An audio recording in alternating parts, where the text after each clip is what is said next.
Hello, this is a short video with some tips on how to navigate the lessons in this course.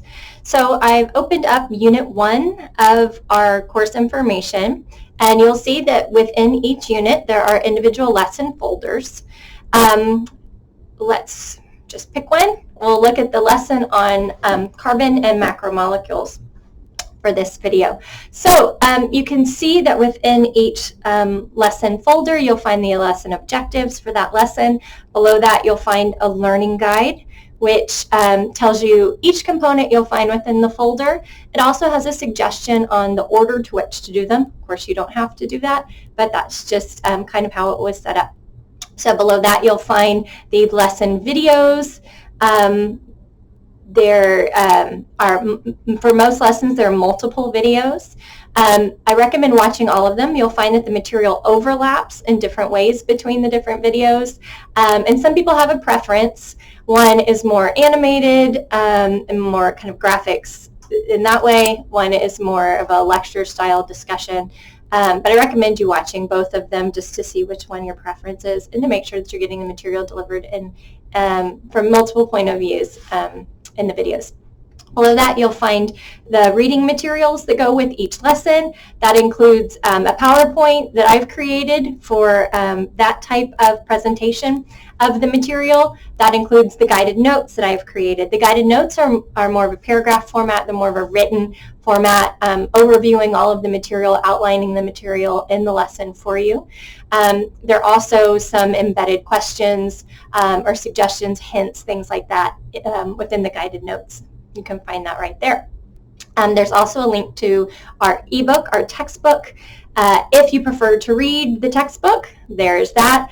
Or if there's something that you're not quite getting, there's some ideas, some subjects, some vocabulary word that you're not getting from the guided notes or from the videos, you can always reference the textbook. And that link is found right there in the reading materials. Below that, you'll find a lesson quiz that you need to take for this lesson. You also may or may not find lab reports or multiple lab reports there with links to the lab report over that particular lesson's material.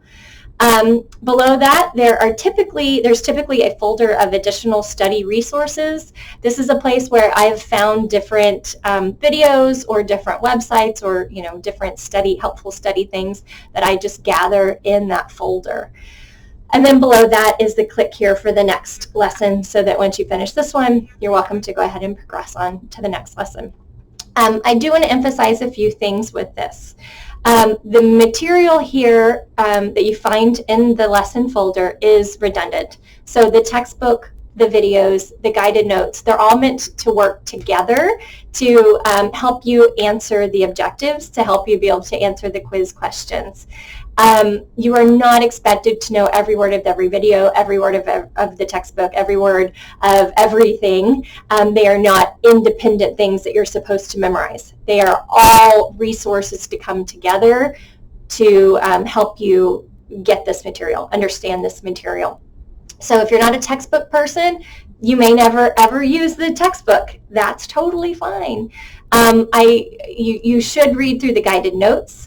That's my voice on the material. But other than that, you can use the videos and the textbook and the additional resources and all of that just to support you through your learning of the information. Make sure that by the end of the unit, all of the lessons of the unit, you're going to go to your homework. You're going to be able to answer those homework questions. If you can't answer every one of those homework questions, that's when you go back to the book or you go back to the videos to try to work through that material.